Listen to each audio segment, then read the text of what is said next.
ದೇವರಿಗೆ ಸ್ತೋತ್ರವಾಗಲಿ. ನಾವೆಲ್ಲರೂ ಕೂಡಿ ಬರುವಂತೆ ದೇವರು ತನ್ನ ಕೃಪೆಯನ್ನು ನಮ್ಮೆಲ್ಲರೂ ಕೊಟ್ಟಿರುವುದಕ್ಕಾಗಿ ದೇವರಿಗೆ ಸ್ತೋತ್ರವನ್ನು ಸಲ್ಲಿಸುತ್ತಾ ನಾವೆಲ್ಲರೂ ಆರ್ತನೆಯನ್ನು ಮಾಡಿಕೊಳ್ಳುವರಾಗಿರೋಣ. ಮಹಾಪುರುಷದಲ್ಲೇ ಅತಿ ಮಹಾಪುರುಷನಾದ ನಮ್ಮ ಕರ್ತಾದಿ ಕರ್ತನೆ ನಿಮಗೆ ಸ್ತೋತ್ರವನ್ನು ಸಲ್ಲಿಸ್ತೇವಪ್ಪ. ನಿತ್ಯವೂ ಇರುವಾತನೆ ನಿಮಗೆ ಸ್ತೋತ್ರವನ್ನು ಸಲ್ಲಿಸ್ತೇವೆ. ನಿನ್ನೆ ಇದ್ದ ಹಾಗೆ ಇವತ್ತು ಇದೆಯಲ್ಲಪ್ಪ, ಅದಕ್ಕಾಗಿ ಸ್ತೋತ್ರವನ್ನು ಸಲ್ಲಿಸ್ತೇವೆ.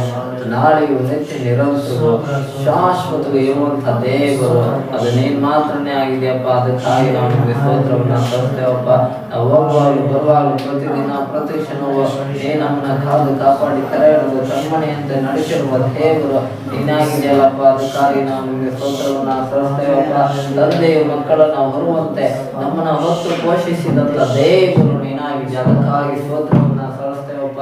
ನೀ ನಮ್ಗೆ ಒಳ್ಳೆ ತಂದೆ ಆಗಿರುವುದಕ್ಕಾಗಿ ಸ್ತೋತ್ರ. ನೀ ನಮ್ಮ ಒಳ್ಳೆ ತಾಯಿ ಆಗಿರುವುದಕ್ಕಾಗಿ ಸ್ತೋತ್ರ. ನೀ ನಮ್ಮ ಒಳ್ಳೆಯ ಸ್ನೇಹಿತನಾಗಿರುವುದಕ್ಕಾಗಿ ನಿಮಗೆ ಸ್ತೋತ್ರವನ್ನು ಸಲ್ಲಿಸ್ತೇವಪ್ಪ. ದೇವರೇ, ನೀನೇ ನಮ್ಮ ಸಹಾಯಕನಾಗಿರುವ ದೇವರಾತ್ಮನೇ ನಿಮಗೆ ಸ್ತೋತ್ರವನ್ನು ಸಲ್ಲಿಸ್ತೇವಪ್ಪ. ದೇವರೇ, ಎಲ್ಲ ಕೇಡುಗಳಿಂದ ನಮ್ಮನ್ನ ತಪ್ಪಿಸಿ ಕಾಪಾಡಿದ್ದಕ್ಕಾಗಿ ಸ್ತೋತ್ರವನ್ನು ಸಲ್ಲಿಸ್ತೇವೆ. ದೇವರೇ ಅಪ್ಪ, ಈ ದಿನ ನಾವು ರಕ್ಷಣೆ ಹೊಂದಿರುವುದು ಇದು ನಿನ್ನ ಕೃಪೆಯಿಂದಲೇ ಆಗಿರುವುದಕ್ಕಾಗಿ ಸ್ತೋತ್ರವನ್ನು ಸಲ್ಲಿಸ್ತೇವೆ. ದೇವರೇ, ನಾವು ಹೋಗುವಾಗಲೂ ಬರುವಾಗಲೂ ನೀನು ನಮ್ಮನ್ನ ಕಾಪಾಡಿ ನಡೆಸಿದ್ದಕ್ಕಾಗಿ ಸ್ತೋತ್ರವನ್ನು ಸಲ್ಲಿಸ್ತೇವಪ್ಪ. ನಮ್ಮ ಕೆಲಸದಲ್ಲೆಲ್ಲ ನಮ್ಮನ್ನ ಕಾಪಾಡಿ ನಡೆಸಿರುವುದಕ್ಕಾಗಿ ಸ್ತೋತ್ರವನ್ನು ಸಲ್ಲಿಸ್ತೇವೆ. ದೇವರೇ ಅಪ್ಪ, ಹೀಗೆ ನಮ್ಮ ಜೀವಿತದಲ್ಲಿ ನಾವು ವರ್ಣಿಸಲಾಗದಷ್ಟು ಉಪಕಾರಗಳನ್ನ ನೀನು ನಮಗೆ ಕೊಟ್ಟಿದ್ದೀಯಪ್ಪ. ಅದಕ್ಕಾಗಿ ಸ್ತೋತ್ರವನ್ನು ಸಲ್ಲಿಸ್ತೇವೆ. ದೇವರೇ, ಬೆಲೆ ಕಟ್ಟಲಾಗದೇ ಇರುವಂತಹ ಮಹಾ ರಕ್ಷಣೆಯನ್ನ ನೀನು ದಯಪಾಲಿಸಿದ್ದಕ್ಕಾಗಿ ಸ್ತೋತ್ರವನ್ನು ಸಲ್ಲಿಸ್ತೇವಪ್ಪ. ಲೋಕದಲ್ಲಿ 800 ಕೋಟಿ ಜನರ ಮಧ್ಯದಲ್ಲಿ ನೀನು ನಮ್ಮನ್ನು ಆರಿಸಿ ತೆಗೆದುಕೊಂಡಿಯಲ್ಲಪ್ಪ. ಅದಕ್ಕಾಗಿ ನಾವು ನಿಮಗೆ ಸ್ತೋತ್ರವನ್ನು ಸಲ್ಲಿಸ್ತೇವಪ್ಪ. ದೇವರೇ, ಎಷ್ಟು ಜ್ಞಾನವಂತರಿದ್ದರು ಅವ್ರನ್ನೆಲ್ಲ ತೆಗೆದಾಕಿ ದೇವರೇ ಅಜ್ಞಾನಿಗಳಾದ ನಮ್ಮನ್ನ ನೀನು ಆರಿಸಿಕೊಂಡ ದೇವರೇ ನಿಮಗೆ ಸ್ತೋತ್ರವನ್ನು ಸಲ್ಲಿಸ್ತೇವೆ. ಇದು ನಿನ್ನ ಆಯ್ಕೆ, ಇದೆಂದಿಗೂ ತಪ್ಪಾಗುವುದೇ ಇಲ್ಲ. ಅದಕ್ಕಾಗಿ ಸ್ತೋತ್ರವನ್ನು ಸಲ್ಲಿಸ್ತೇವಪ್ಪ. ಕರ್ತಾದಿ ಕರ್ತನೇ ನಿಮ್ಗೆ ವಂದನೆಯನ್ನು ಸಲ್ಲಿಸ್ತೇವಪ್ಪ. ದೇವರೇ, ಈ ದಿನದ ಆರಾಧನೆ ಪುಷ್ಪವನ್ನ ಭಾಗವನ್ನು ನಿನ್ನ ಕರಗಳಿಗೆ ನಾವು ಒಪ್ಪಿಸಿಕೊಡ್ತಾ ಇದ್ದೇವೆ. ದೇವರಾತ್ಮನೆ, ಈ ದಿನ ಕರ್ತನೆ ನೀ ನಮ್ಮ ಮಧ್ಯದಲ್ಲಿ ಮಹಿಮೆದಪ್ಪ. ದೇವರೇ, ನಿನ್ನನ್ನು ಮಾತ್ರ ನಾವು ಮೆಚ್ಚಿಸುವಂತೆ, ನಿನ್ನನ್ನೇ ನಾವು ಆರಾಧಿಸುವಂತೆ, ನಿನ್ನನ್ನೇ ಮಹಿಮೆಪಡಿಸುವಂತೆ, ನಿನ್ನನ್ನೇ ಘನಪಡಿಸುವಂತೆ ನೀನೇ ನಮಗೆ ಸಹಾಯ ಮಾಡು. ನಿನ್ನ ಕೃಪೆಯನ್ನು ನಮಗೆ ದಯಪಾಲಿಸು ದೇವರೇ. ಅಪ್ಪ ಕರ್ತನೆ, ಈ ದಿನ ನಾವು ನಿಮ್ಮನ್ನು ಆರಾಧಿಸುವಾಗ ನಾವು ಪವಿತ್ರಾತ್ಮ ಭರಿತರಾಗಿ ಆರಾಧನೆ ಮಾಡುವಂತೆ ನಿನ್ನ ಪವಿತ್ರಾತ್ಮನು ನಮ್ಮೆಲ್ಲರೂ ಕಾರ್ಯವನ್ನು ಸಾಧಿಸಲಿ. ನಾವೆಲ್ಲರೂ ಒಂದೇ ಮನಸ್ಸುಳ್ಳವರಾಗಿ ಆರಾಧಿಸುವಂತೆ, ಒಂದೇ ಮನಸ್ಸುಳ್ಳವರಾಗಿ ಪ್ರಾರ್ಥಿಸುವಂತೆ ನೀನೇ ನಮ್ಮೆಲ್ಲರಿಗೂ ಸಹಾಯ ಮಾಡಿ ನಡೆಸು ದೇವರಾಜನೇ. ಅದಕ್ಕಾಗಿ ನಾವು ನಿಮಗೆ ಸ್ತೋತ್ರಗಳನ್ನು ನಾವು ಸಲ್ಲಿಸುವವರಾಗಿದ್ದೇವೆ. ದೇವರೇ ಅಪ್ಪ, ಈ ದಿನದ ವಾಕ್ಯದ ಭಾವವನ್ನು ಕೂಡ ನಿನ್ನ ಕರಳಿಗೆ ಒಪ್ಪಿಸಿಕೊಡುತ್ತೇವೆ. ಅಪ್ಪ ದೇವರೇ, ಮನುಷ್ಯನ ರೊಟ್ಟಿಯಿಂದ ಮಾತ್ರಕ್ಕೆ ಬದುಕುವುದಿಲ್ಲ. ದೇವರೇ, ನಿನ್ನ ಭಯದ ಬರುವ ನಿನ್ನ ವಾಕ್ಯಗಳಿಂದ ನಾವು ಬದುಕುವಂತೆ ಆಶೀರ್ವದಿಸುತ್ತೇವೆ. ಅಪ್ಪ ದೇವರೇ, ನಮಗೆ ಕೊಟ್ಟಿರುವ ಎಲ್ಲ ಸಮಯಗಳನ್ನ ನಾವು ನಿನಗೆ ಸಮಯವನ್ನು ಕೂಡ ಕೊಡುವಂತೆ ನೀನೇ ನಮಗೆ ಸಹಾಯ ಮಾಡು. ನಿನ್ನ ಕೃಪೆಯನ್ನು ದಯಪಾಲಿಸು. ನಿನ್ನ ವಾಕ್ಯಗಳ ಮುಖಾಂತರವಾಗಿ ನಮ್ಮ ಸಂಗಡ ಮಾತನಾಡು. ನಿನ್ನ ವಾಕ್ಯವು ನಮ್ಮ ಆತ್ಮವು ತಿಂದು ಬಲಿಷ್ಠವಾಗುವಂತೆ ನೀನೇ ನಮ್ಮ ಆತ್ಮವನ್ನ ಬಲಪಡಿಸು ದೇವರಾತ್ಮನೆ. ಸಭೆ ಎಲ್ಲ ದೇವ ಜನರನ್ನ ಆತ್ಮಗಳನ್ನ ಬಲಪಡಿಸು ದೇವರೇ. ಎಲ್ಲರೂ ನಿನ್ನ ವಾಕ್ಯಗಳನ್ನು ತಿಂದು ಬಲಿಷ್ಠರಾಗತಕ್ಕಂತೆ ಆಶೀರ್ವದಿಸು ದೇವರೇ. ಓ ದೇವರೇ, ನಮ್ಮ ಆತ್ಮ ಒಂದೇ ನಿನ್ನ ಪರಲೋಕ ರಾಜ್ಯವನ್ನ ಸೇರುವಂತದ ಎಂಬುದಾಗಿ ನೀನು ಹೇಳಿದ ಹಾಗೆ ದೇವರೇ, ನಮ್ಮ ಆತ್ಮ ನಿನ್ನ ವಾಕ್ಯಗಳ ನಿಮಿತ್ತವಾಗಿ ನಿನ್ನ ರಾಜ್ಯವನ್ನು ಸೇರತಕ್ಕಂತೆ ನಮ್ಮ ಆತ್ಮಗಳನ್ನು ಸಿದ್ಧಪಡಿಸುವ ದೇವರಾತ್ಮನೆ. ಅದಕ್ಕಾಗಿ ನಿಮಗೆ ಸ್ತೋತ್ರವನ್ನು ಸಲ್ಲಿಸ್ತೇವಪ್ಪ. ಈ ದಿನದ ಆರಾಧನೆಯನ್ನು ಆದಿಯಿಂದಲೂ ಅಂತ್ಯವರೆಗೂ ದೇವರಾತ್ಮನೆ ನೀನಿದು ಮಹಿಮೆಯೊಂದಪ್ಪ. ನೀ ನಮ್ಮ ಮಧ್ಯದಲ್ಲಿ ಇದು ನಡೆಸು ದೇವರಾತ್ಮನೆ. ಎಲ್ಲವನ್ನ ನಾವು ನಿನ್ನ ಕರಗಳಿಗೆ ಒಪ್ಪಿಸಿಕೊಡುತ್ತಾ ಯೇಸುವಿನ ಹೆಸರಲ್ಲಿ ಪ್ರಾರ್ಥಿಸಿ ಬಿಡುತ್ತೇವೆ ತಂದೆ. ಆಮೆನ್. ಹಲ್ಲೆಲೂಯಾ. ಎಷ್ಟು ಜನ ಸಂತೋಷವಾಗಿದ್ರ? ಆಮೆನ್. ಯಾಕಂದ್ರೆ ದೇವರ ವಾಕ್ಯ ಹೇಳುತ್ತೆ, ಆತನ ಸನ್ನಿಧಾನದಲ್ಲಿ ಪರಿಪೂರ್ಣವಾದ ಸಂತೋಷವಿದೆ ಎಂಬುದಾಗಿ. ಹಲ್ಲೆಲೂಯಾ. ಆ ದೇವರನ್ನ ನಾವು ಸಂತೋಷವಾಗಿ ಆರಾಧಿಸುವಾಗ ದೇವರು ಅದನ್ನ ಮೆಚ್ಚುವವನಾಗಿರ್ತಾನೆ. ಆಮೆನ್. ಪರಲೋಕವೇ ನನ್ನ ಮಾತು, ಪರಿಶುದ್ಧವೇ ನನ್ನ ಉಸಿರು ಎಂಬ ಹಾಡನ್ನಾಡಿ ನಾವು ದೇವರ ಹೆಸರನ್ನ ಮಹಿಮೆ ಪಡಿಸೋಣ. ಪರಲೋಕವೇ ನನ್ನ ಮಾತು, ಪರಿಶುದ್ಧವೇ ನನ್ನ ಉಸಿರು. ಪರಲೋಕವೇ ನನ್ನ ಮಾತು, ಪರಿಶುದ್ಧವೇ ನನ್ನ ಉಸಿರು. ಸ್ವಲ್ಪ ಕಾಲ ಈ ಭೂಮಿಯಲ್ಲಿ, ಸ್ವಲ್ಪ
ಮಹಿಮೆ ಘನ ಹೊಂದಿದ್ದಕ್ಕಾಗಿ ಸ್ತೋತ್ರಪ್ಪ. ಕರ್ತನೆ ಕಾಣಿಕೆ ಮುಖಾಂತರ ನೀನು ಆಶೀರ್ವದಿಸಿದ್ದಕ್ಕಾಗಿ ಸ್ತೋತ್ರ ಕರ್ತನೆ ಸ್ತೋತ್ರಪ್ಪ. ಮಹಿಮೆ ಹೊಂದಿದ್ದಕ್ಕಾಗಿ ಸ್ತೋತ್ರ ಕರ್ತನೆ ಸ್ತೋತ್ರಪ್ಪ. ನೀವು ಮಾತನಾಡು ಕರ್ತನೆ ಬರತನ ಹೆಚ್ಚಾಗಿ ಆಶೀರ್ವದಿಸು. ಯಾವಾಗಲಿದೆ ಅವಕ್ಕೆ ಸಂಗಡ ಮಾತನಾಡು ಕ್ರಿಯೆ ಮಾಡು ಕರ್ತನೆ ಸ್ತೋತ್ರ ಸ್ವಾಮಿ. ಕೇಳುವಂತ ನಮ್ಮ ಕಿವಿಗಳು ತೆರೆಯಲ್ಪಡಲಿ ಕರ್ತನೆ ಸ್ತೋತ್ರಪ್ಪ. ಆ ಮನಸ್ಸು ನಮ್ಮ ಹೃದಯವನ್ನು ವಾಕ್ಯವನ್ನು ಹಿಡಿದುಕೊಳ್ಳುವಂತೆ ಅದರ ಪ್ರಕಾರ ಪ್ರಾರ್ಥಿಸುವಂತೆ ಜೀವಿಸುವಂತೆ ಕೃಪೆ ಕೊಟ್ಟಿದ್ದಕ್ಕಾಗಿ ಸ್ತೋತ್ರ ಕರ್ತನೆ ಸ್ತೋತ್ರಪ್ಪ. ಅಪ್ಪ ಈ ಕೂಟ ಆದಿನ ಅಂತರಿದು ನಡೆಸಿಕೊಟ್ಟಿದ್ದಕ್ಕಾಗಿ ಕೋಟಿ ಕೋಟಿ ಸ್ತೋತ್ರಪ್ಪ. ಅಪ್ಪ ನೀನು ಅಧ್ಯಕ್ಷಕನಾಗಿದ್ದು ನಡೆಸಿಕೊಡಪ್ಪ. ಅನೇಕ ಆತ್ಮಗಳು ಬಂದು ಸೇರುವಂತೆ ಕೃಪೆ ಕೊಡು. ಆಶೀರ್ವದಿಸು ಬಲಪಡಿಸು. ಎಲ್ಲ ತಡೆಗಳನ್ನು ಮಾರ್ಪಡಿಸಿದ್ದಕ್ಕಾಗಿ ಸ್ತೋತ್ರ. ಆಶೀರ್ವದಿಸು ಬಲಪಡಿಸು. ಲಭಿಸಿಕೊಡ್ತಾ ಯೇಸು ಕ್ರಿಸ್ತನ ಅಧಿಕಾರವುಳ್ಳ ನಾಮದಲ್ಲಿ ಪ್ರಾರ್ಥಿಸಿ ಬೇಡ್ತೀನಿ ನಮ್ಮ ಜೀವನದಲ್ಲಿ. ಆಮೆನ್. ಹಲ್ಲೆಲೂಯಾ. ದೇವರಿಗೆ ಮಹಿಮೆ ಉಂಟಾಗಲಿ. ನಾವೆಲ್ಲರೂ ಸೇರುವಂತೆ ದೇವರಾತ್ಮನೇ ನಮ್ಮನ್ನ ಸೇರಿಸಿದ್ದಾನೆ. ಹಲ್ಲೆಲೂಯಾ. ದೇವರಿಗೆ ಮಹಿಮೆ ಉಂಟಾಗಲಿ. ದೇವರಾತ್ಮನು ತಾನೇ ದಿನ ಸಭೆಯಾದ ನಮಗೆ ಕೊಟ್ಟಿರುವಂತ ವಾಕ್ಯಗಳನ್ನ ನಾವೆಲ್ಲರೂ ತೆಗೆಯುವರಾಗಿರೋಣ. ವಾಕ್ಯಗಳ ಮುಖಾಂತರವಾಗಿ ದೇವರು ನಮ್ಮ ಸಂಗಡ ಮಾತನಾಡುವವನಾಗಿದ್ದಾನೆ. ಆಮೆನ್. ಹಲ್ಲೆಲೂಯಾ. ಹಾಗಾದ್ರೆ ನಾವು ಕೊಲೊಸ್ಸೆ ಬರೆದ ಪುಸ್ತಕ 2ನೇ ಅಧ್ಯಾಯ 16ನೇ ವಾಕ್ಯದಿಂದ ನಾವು ದೇವರ ವಾಕ್ಯವನ್ನು ಓದಿಕೊಳ್ಳುವವರಾಗಿರೋಣ. ಕೊಲೊಸ್ಸೆ ಬರೆದ ಪುಸ್ತಕ 2ನೇ ಅಧ್ಯಾಯ 16ನೇ ವಾಕ್ಯವನ್ನು ನಾವೆಲ್ಲರೂ ತೆಗೆಯುವವರಾಗಿರೋಣ. ಕೊಲೊಸಿಯನ್ಸ್ ಚಾಪ್ಟರ್ 2:16 ದೇವರಾತ್ಮನು ಈ ದಿನ ತನ್ನ ಸಭೆಯಾದ ನಮ್ಮೆಲ್ಲ ಸಂಗಡ ಆತನ ಈ ವಾಕ್ಯಗಳ ಮುಖಾಂತರವಾಗಿ ಮಾತನಾಡುವವನಾಗಿದ್ದಾನೆ. ಹಲ್ಲೆಲೂಯಾ. ಕೊಲೊಸ್ಸೆ ಬರೆದ ಪುಸ್ತಕ 2ನೇ ಅಧ್ಯಾಯ 16ನೇ ವಾಕ್ಯ. ಕೊಲೊಸಿಯನ್ಸ್ ಚಾಪ್ಟರ್ 2:16 ದೇವರ ಸಭೆಯಾದ ನಮ್ಮೆಲ್ಲ ಸಂಗಡ ಆತನ ಈ ರೀತಿಯಾಗಿ ಮಾತನಾಡ್ತಾ ಇದ್ದಾನೆ. Let no man therefore judge in you in meat or in drink or in respect of an holiday or of the new moon or of the Sabbath days. Hallelujah. ಕೊಲೊಸ್ಸೆ 2ನೇ ಅಧ್ಯಾಯ 16ನೇ ವಾಕ್ಯದಲ್ಲಿ ದೇವರಾತ್ಮನೇ ಈ ದಿನ ಸಭೆಯಾದ ನಮ್ಮ ಸಂಗಡ ಈ ರೀತಿಯಾಗಿ ಮಾತನಾಡುತ್ತಿದ್ದಾನೆ. ಹೀಗಿರುವುದರಿಂದ ತಿಂದು ಕುಡಿಯುವ ವಿಷಯದಲ್ಲಿಯೂ ಹಬ್ಬ ಅಮಾವಾಸ್ಯೆ ಸಬ್ಬತ್ತು ಎಂಬುವ ವಿಷಯದಲ್ಲಿಯೂ ನಿಮ್ಮನ್ನು ದೋಷಗಳನ್ನು ಯಾರು ಎಣಿಸಬಾರದು ಎಂದು ದೇವರಾತ್ಮನು ಸಭೆಗಳಿಗೆ ಹೇಳುವುದನ್ನು ಕಿವಿಗಳನ್ನು ಕೇಳಲಿ ಎಂಬುದಾಗಿ ಈ ಹಂತದ ಕ್ಷಣಗಳಲ್ಲಿ ಸಭೆಯಾದ ನಮ್ಮೆಲ್ಲರ ಸಂಗಡ ದೇವರಾತ್ಮನು ವಿಶೇಷವಾಗಿ ಮಾತನಾಡ್ತಿದ್ದಾನೆ. ಆಮೆನ್. ಹಲ್ಲೆಲೂಯಾ. ಹಾಗಾದ್ರೆ ತಿಂದು ಕುಡಿಯುವ ವಿಷಯಗಳು ಮತ್ತೆ ಹಬ್ಬ ಅಮಾವಾಸ್ಯೆ ಇವೆಲ್ಲ ಸಬ್ಬತ್ತು ವಿಷಯಗಳು ಅಲ್ಲಿ ನಮ್ಮನ್ನ ಯಾರು ದೋಷಗಳು ಅಂದ್ರೆ ಕೆಟ್ಟವರು ಅಂತ ಯಾರು ಹೇಳ್ಬಾರ್ದು. ಹಂಗೆ ನಾವು ನಡೆಯುವವರಾಗಿರ್ಬೇಕು. ಹಲ್ಲೆಲೂಯಾ. ಅದರಿಂದ ದೇವರ ಕೇಳುತ್ತೆ, ಸರ್ಪಗಳಂತೆ ಜಾಣರು, ಪಾರಿವಾಳಗಳಂತೆ ನಿಷ್ಕಪಟಿಗಳು ನೀವು ಆಗಿರ್ಬೇಕು ಎಂಬುದಾಗಿ. ಹಲ್ಲೆಲೂಯಾ. ಆದ ಕಾರಣ ದೇವರ ಮಕ್ಕಳು ಅಂದ್ರೆ ನಾವು ಲೋಕದಲ್ಲಿ ಎಲ್ರಿಗಿಂತ ಚುರುಕಾಗಿರ್ಬೇಕು. ಎಲ್ಲಾದ್ರೂ ನಾವು ಸ್ಪೀಡ್ ಆಗಿರ್ಬೇಕು. ದೇವರ ಆತ್ಮನಿಂದ ನಡೆಸಲ್ಪಟ್ರೆ ದೇವರ ಆತ್ಮ ನಮ್ಮ ಹಂಗೆ ಬದಲಾಯಿಸ್ತಾ ಇರ್ತಾನೆ. ಹಲ್ಲೆಲೂಯಾ. ಯಾವಾಗ ನಾವು ದೇವರ ವಿಷಯಗಳಿಗೆ ಹೆಚ್ಚಿನ ಸಮಯವನ್ನು ಕೊಡ್ತೇವೋ ಆಗ ದೇವರು ನಮ್ಗೆ ಹೆಚ್ಚಿನ ಸಮಯವನ್ನು ಕೊಟ್ಟು ನಮ್ಮನ್ನು ದೇವರು ತನ್ನ ಸಮಯಕ್ಕೆ ಅನುಗುಣವಾಗಿ ದೇವರು ಉಪಯೋಗಿಸಿ ನಡೆಸಲು ಸಾಧ್ಯವಾಗಿದ್ದಾನೆ. ಈ ಹಬ್ಬ ಅಮಾವಾಸ್ಯೆ ವಿಷಯಗಳು ಏನನ್ನ ಸೂಚನೆ ಮಾಡ್ತವೆ ಎಂಬುದಾಗಿ 17ನೇ ವಾಕ್ಯದಲ್ಲಿ ನಮ್ಗೆ ಹೇಳುತ್ತೆ, ಇವು ಮುಂದೆ ಬರಬೇಕಾಗಿದ್ದ ಕಾರ್ಯಗಳ ಛಾಯೆಯಾಗಿವೆ. ಇವುಗಳ ನಿಜ ಸ್ವರೂಪವು ಯಾರಂದ್ರೆ ಕ್ರಿಸ್ತನ